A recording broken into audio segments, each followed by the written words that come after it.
திரு ரவிச்சந்திரன், உங்க கூட்டாளிகளோட ஒரு அண்டர்ஸ்டாண்டிங்ல இந்த இடைத்தேர்தலை புறக்கணிச்சிருக்கா பிஜேபி அப்படின்ற ஒரு கேள்வி எழுப்புறாங்க.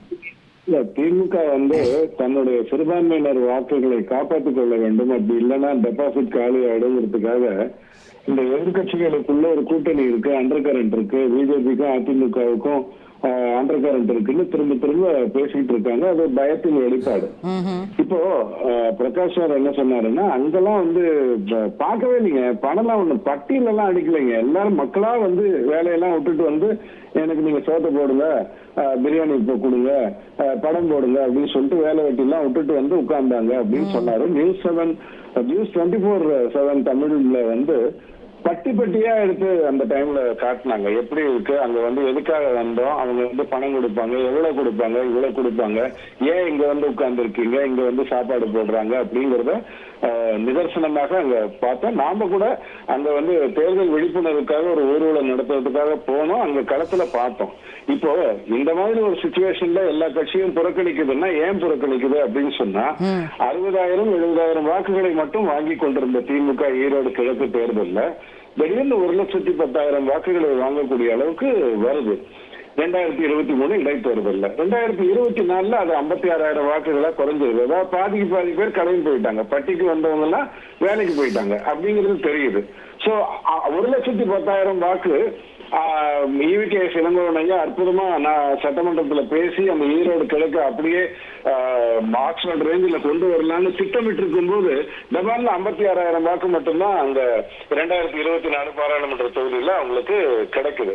சோ இந்த மாதிரி நிதர்சனமாக கண்ணுக்கு தெரிகின்ற விஷயங்கள் இருக்கக்கூடிய ஒரு இடத்துல போய் இல்லைங்க நாங்கெல்லாம் பணம் கொடுக்கல, மக்கள் ரொம்ப சந்தோஷமா இருக்கிறதுனால ஓடுறாங்க, எதிர்கட்சிகள் எல்லாம் புறம் இதோட அதர் சைடு யோசிச்சு பாருங்களேன். இன்னைக்கு பிரதான எதிர்கட்சியான அதிமுக புறக்கணிச்சிருச்சு. ஈரோடு கொங்கு பகுதியில் ஏற்கனவே பாஜகவும் ஓரளவுக்கு செல்வாக்கு பெற்ற சக்தியாக இருக்கிறது. இதை விட பெட்டர் ஆப்பர்ச்சுனிட்டி என்ன இருக்க முடியும் பிஜேபிக்கு? பாருங்க, எங்களுடைய பலம் என்ன, எங்களுக்கு இவ்வளோ ஓட்டு, அப்படி ஜெயிக்கிறது தோக்கிறது செகண்டரி சார். திமுகவே ஜெயிக்குதுன்னு வச்சுக்கோங்க, இல்லை நீங்க சொல்ற குற்றச்சாட்டுகள்லாம் சரின்னே வச்சுக்கோங்க, இது ஒரு ஸ்ட்ரென்த்தை காமிக்கிறதுக்கான நேரத்தை விட்டுட்டீங்களான்ற கேள்வி இருக்குல்ல. எந்த இடத்துல ஸ்ட்ரென்த் காட்டணும் அப்படிங்கிறது ரொம்ப முக்கியம். ஓட்ட பந்தயம்னா ஒரு காலை கட்டிட்டு நான் ஓட முடியாது, சாப்பாட்டு பந்தயம்னா வாயை கட்டிக்கிட்டு சாப்பிட முடியாது.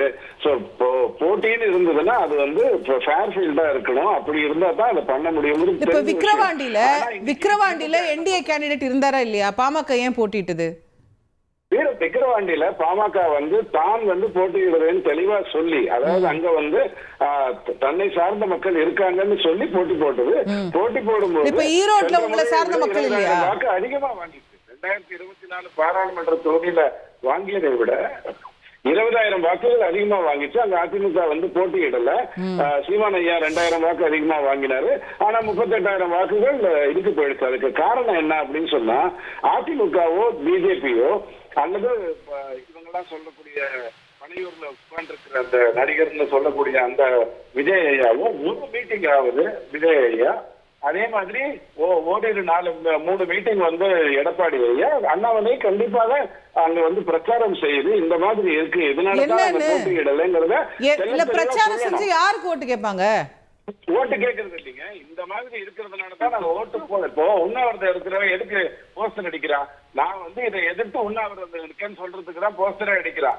அப்ப அது மாதிரி இவங்க என்ன பண்ணணும், புறக்கணிப்பதோட நிறுத்திக் கொள்ளாமல் அதிமுக ஆகட்டும், விஜய் ஆகட்டும் அல்லது பாஜக ஆகட்டும் கண்டிப்பா எதிர்வினை ஆற்றணும். அப்பதான் டஃப் ஃபைட்டா இருக்கும்.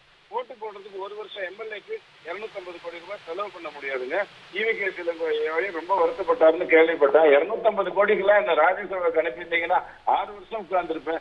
2 வருஷம் எம்எல்ஏல, அதுவும் 3 முறை தான் சட்டசபைக்கு போனேன் அப்படின்னு வருத்தப்படக்கூடிய அளவுக்கு அது இருக்கக்கூடாது. ஆனா திமுக இன்னைக்கு ஒரு அகங்காரத்தோட பேசுது இல்லையா, எல்லாரும் ஓடுறாங்க நாங்க மட்டும் தான் நிக்கிறோம் அப்படின்னு. 14 வருடங்கள் எம்ஜிஆர் இருக்கும் பொழுது ஜெயலலிதா அம்மாவால் 10 வருடங்கள் அவங்க எங்க இருந்தாங்கிறது அவங்களுக்கு நல்லா தெரியும். இன்னைக்கு தியாகராஜன் ஐயா சொன்ன மாதிரி அல்லது வழக்குல இருக்கிற மாதிரி ஒரு 30,000 கோடி 40,000 கோடி 2 பேர்கிட்ட வர்றதுனால 1,50,000 கோடியை வச்சுக்கிட்டு 12,000 கோடி பாராளுமன்ற தேர்தலையும் 250 கோடி ஈரோடு கிழக்கு 2023லயும் விக்கிரவாண்டியில ஒரு 250 கோடி இப்போ ஒரு 200 கோடி பண்ணலாம். ஆனால் வாக்கு என்ன வரும் அப்படின்னு சொன்னீங்கன்னா 10,000 வாக்கு வருது போன முறை.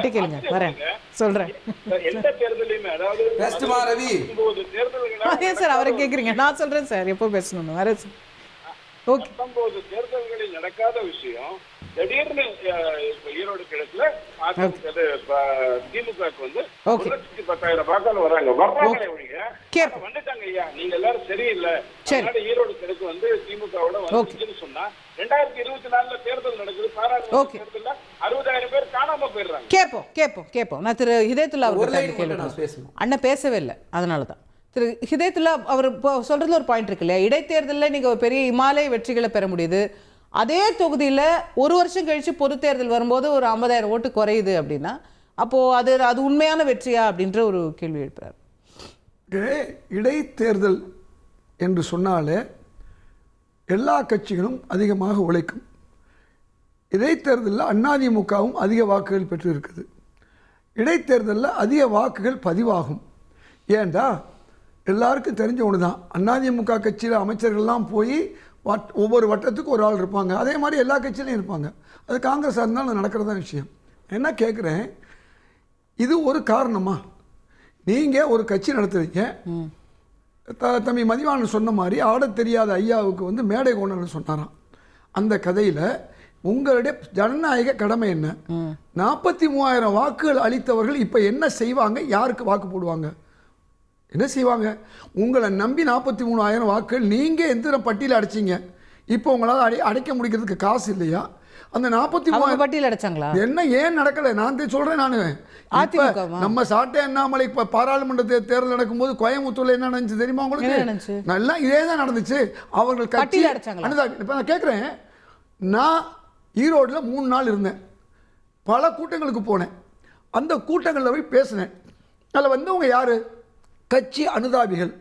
இவர்களை அதிமுகவோ வேற கட்சியோ ஏதாவது செஞ்சுவிடக்கூடாது என்பதை பாதுகாக்க தான் செஞ்சாங்களே ஒழிய, அதுவும் என்ன செஞ்சாங்க, அவங்க நினச்சிருந்தா வாக்கு போடும்போது மாற்றிருக்க முடியும்.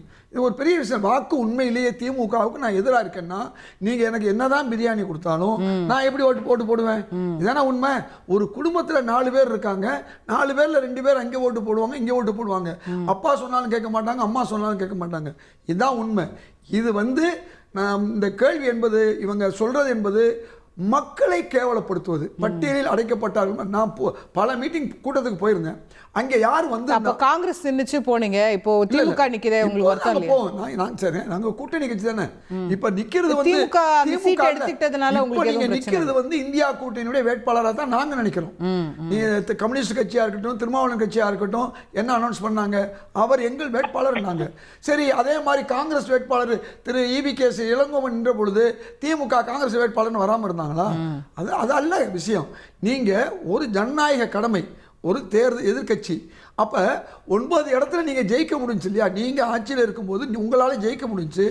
ஏன் நின்று பாருங்கள், இந்த 43 நாம் வந்து அதிமுகவை பார்த்து கேட்குறேன், இந்த நீங்கள் அண்ணா யூனிவர்சிட்டியை பற்றி பேசுனீங்க, திமுக பொங்கலுக்கு காசு கொடுக்கலன்னு சொன்னீங்க. சொல்லுங்கள், இங்கே வந்து சொல்லுங்கள்.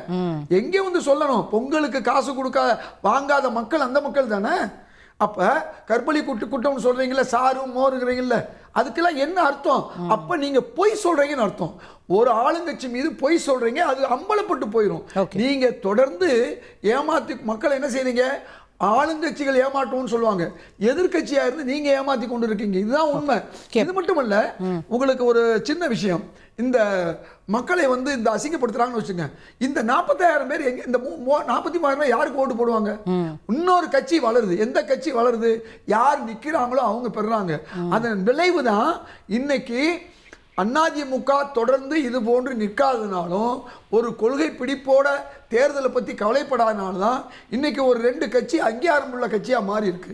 நல்லா புரிஞ்சுக்கணுங்க. நான் கேட்கிறேன், இதுல நிக்காம போனாங்க விக்கிரவாண்டி தேர்தலில் என்ன நடந்துச்சு? உங்க ஓட்டு யாருக்கு போச்சு?